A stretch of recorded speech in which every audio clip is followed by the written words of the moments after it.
नमस्ते। ईश्वर की अपनी भूमि, संतों की भूमि सुनने में कितने बढ़िया लगते हैं ना। पर ये सिर्फ नाम नहीं है, ये तो भारत के अलग अलग राज्यों की पहचान है, उनकी आत्मा है। तो आज हम क्या करने वाले हैं?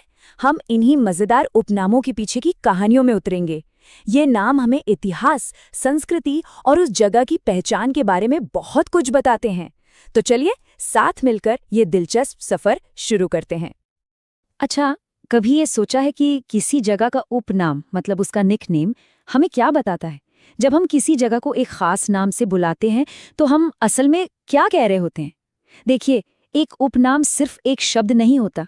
ये तो उस जगह की पूरी कहानी, उसकी आत्मा, वहाँ के लोगों का मान और सदियों की विरासत का एक निचोड़ होता है, कह सकते हैं। तो ये रही हमारी आज की गाइड।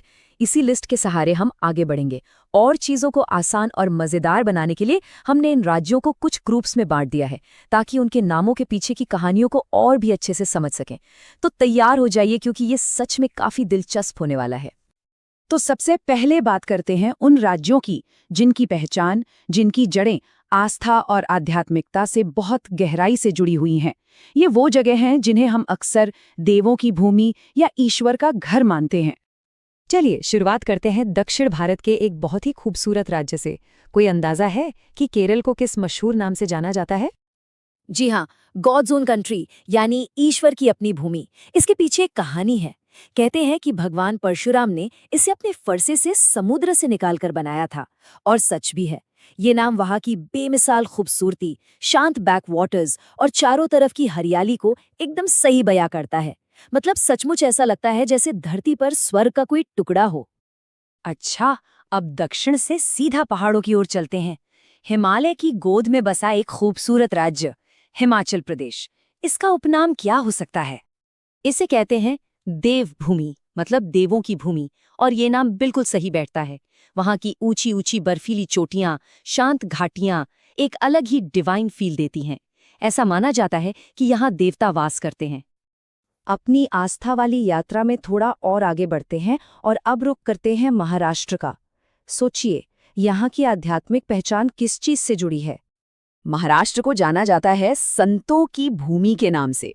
ये नाम एक तरह से महाराष्ट्र के उन महान संतों और गुरुओं को एक श्रद्धांजलि है, जिन्होंने वहाँ के समाज और संस्कृति को एक नई दिशा दी, एक नया आकार दिया।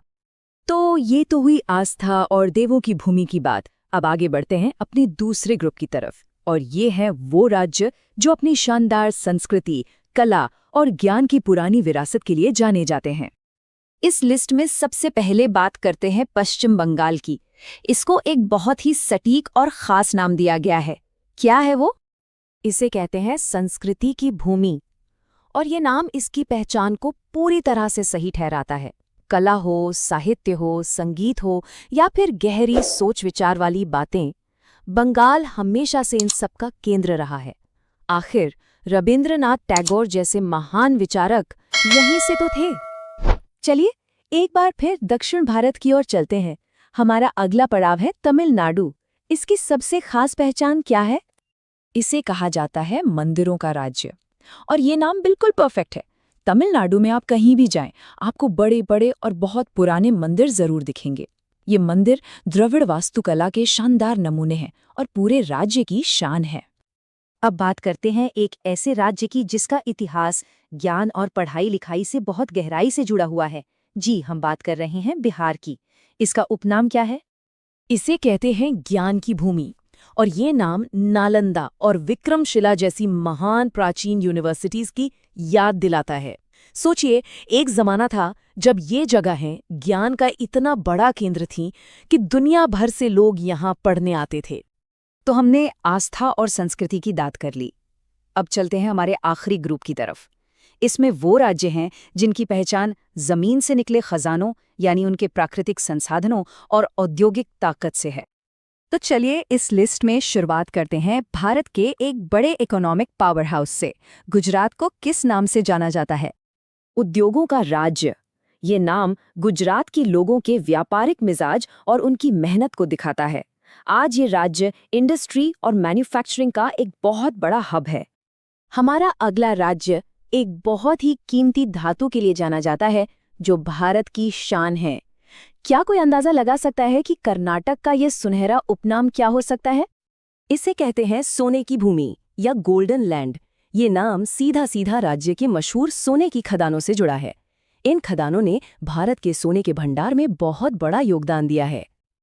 और अब आते हैं हमारी लिस्ट के आखिरी राज्य पर, जो अपने जबरदस्त प्राकृतिक संसाधनों के लिए मशहूर है। तो बताइए, झारखंड का उपनाम क्या है? इसका उपनाम है खनिजों की भूमि। और ये नाम बिल्कुल सही है, क्योंकि झारखंड में भारत के कुछ सबसे बड़े खनिज भंडार मौजूद हैं, जो हमारे देश की अर्थव्यवस्था के लिए बहुत जरूरी हैं।